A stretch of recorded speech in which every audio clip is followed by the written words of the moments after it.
On this episode of the Carolina Sports Guy, yeah, I got to do it and I've been putting it off.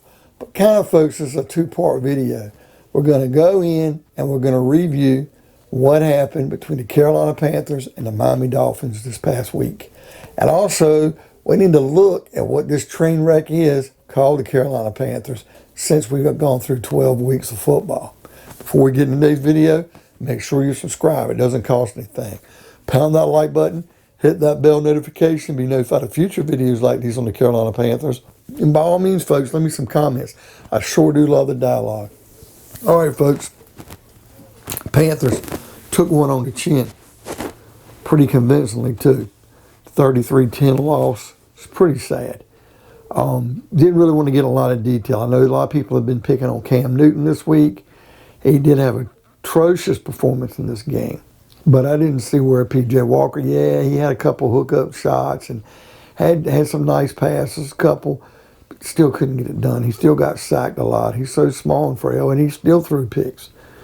Now, I really am not trying to be a Cam defender. But what do you folks think? You're bringing a man coming off the street who was cut in preseason by New England, and he comes into Carolina, you're talking about with a new coach, new playbook, and he comes in the first week and it's kind of gadget plays, but we win. But he did his thing, and of course the Washington game, I thought he looked really good as a home game, and I don't blame Cam and the offense for that loss because the defense couldn't get off the field, and if our offense could have had the ball for one or two more possessions in the second half, maybe we could have mustered a win. But this was a bad game, and not just for the offensive line, the receivers. CMC got hurt, but Cam did have a bad game. But you can't point the finger at Cam and say he's washed. He hasn't had the opportunity to practice with these players, learn these playbook. Let's see what happens with the bye. Let's see what happens when he come back and have to play Atlanta. Now, there's a chance. Cam's from Atlanta. Now, against Atlanta, we're going to be playing in Charlotte, but Cam's going to want to beat his hometown team. And it's something Matt Rule could really go a long way if the Panthers could beat Atlanta, because to sweep Atlanta in a season, it's very rare. It doesn't happen often. And Matt Rule, if he got fired at the end of the season 3-1 against Atlanta, this is a lot better than the other Panther coaches have ever done if he can win that game. But it's a do or die time. At 5-7, they have to win that one, and probably even upset Buffalo when they go to Buffalo. They have to be about 7-7 heading into the last three division games to have any shot of rectifying this season and maybe making the playoffs. But the Miami game saw no life. I have to blame this on the coaches. When you've got better players on the field and your defensive players, the effort's not there. What ended up looking like a steal in the second round 2 years ago with Yetur Gross-Matos, he hasn't produced. Brian Burns, looks like his engine's idle a little bit. He's not playing well. Hassan Reddick is doing all he can do, but yet the frustration's setting in. Derek Brown's not looking like the world beater he was supposed to be as well. They're not stopping the run. Shaq Thompson, give him credit, but Jermaine Carter, we got to have an improvement. And their secondary with all that talent. Now Dante Jackson's out. Might be the last time we'll ever see him play in a Panther uniform.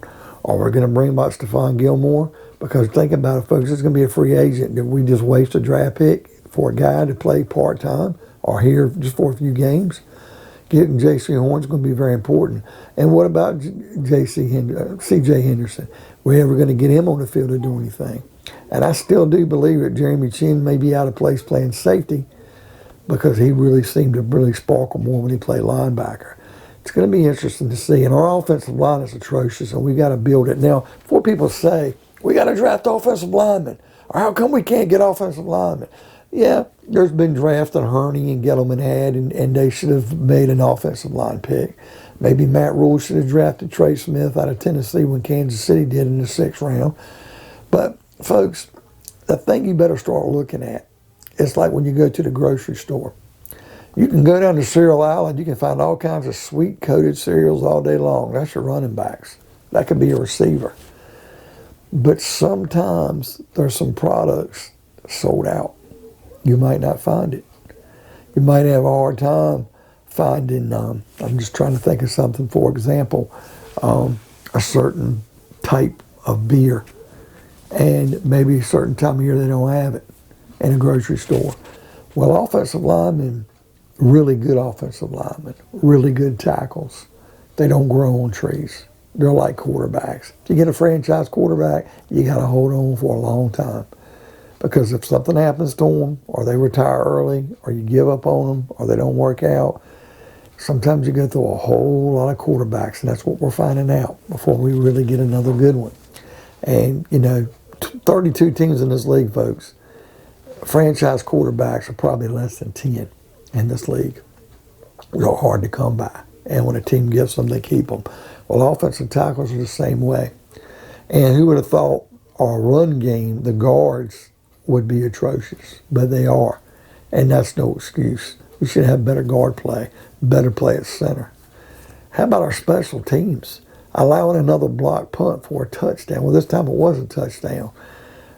Chase Blackburn should probably lose his job over this. And I know he's a coach and he's not the one with the execution. But somebody's got to pay a price because it cost us the Eagles game. And it really just looked like we weren't prepared. It set the tone against the Miami game when they took a 7-0 lead on the block punt for a touchdown. Not much you can say about receivers. They look lethargic. We're letting DJ Moore, he's just rotting on the vine. Robbie Anderson's frustrated. He doesn't have the long passes they had last year with Teddy Bridgewater. I don't think he was the answer, but man, we seemed to cook with more gas last year. And before anybody says anything, I don't like losing, but I don't necessarily think when you watch a football game, you can be entertained and still lose. And what I mean by that is we were 5-11 last year. The last game against the Saints, we kind of got beat up, blown out a little bit. It was okay. The 2 games against Tampa were double-digit losses. They were Super Bowl champs. We had a new coach. We had no training camp because of COVID. Every other game we lost by 8 points or less. That's 8 games that we lost. And they were a total of 8 points to 1 point. We were in those games. Take the Green Bay game last year, for example. The defense played well. Derek Brown, Brian Burns, they frustrated Aaron Rodgers. Teddy Bridgewater doesn't stick the ball over the goal line like he did and fumble and it gets returned. We're in that game. We'll lose a game like that against a team we're not supposed to be in a game with, and you're like, man, we're getting better. You can lose, but your players can play with heart. The Kansas City game last year, the defending Super Bowl champs, we went right in KC. It was one of the 3 games that Christian McCaffrey played in before he got hurt again. Almost pulled it off. Joy Slye missed that field goal at the end. It was a long field goal that would have won it. What did we lose, 33-31? It's another game. We weren't supposed to be in it, and we looked good. You can play as a team and lose, but you see the improvement on the defense. You see the improvement on the offense. You see players getting better and the coaching paying off. You're going on the right track. It's not happening this year. Even the Dallas loss, when it happened, I thought, okay, we can get better. The Eagle game, the block punt, is a game we had the whole time. We played sloppily, and they played terrible, and we let them stick around, and they beat us because of special teams. We had no heart in that game. We got blown out by the lowly Giants. We had no heart in that game. And then, we get the Minnesota game. They beat us up and down the field, although we somehow luckily get them to overtime. Our defense couldn't hold them and do anything. And then the Washington game, which was a game I thought for sure we would win, or we could have won and we should have won, defense couldn't get off the field again. But this Miami game, folks, defense was so lethargic. Our offense was not trying.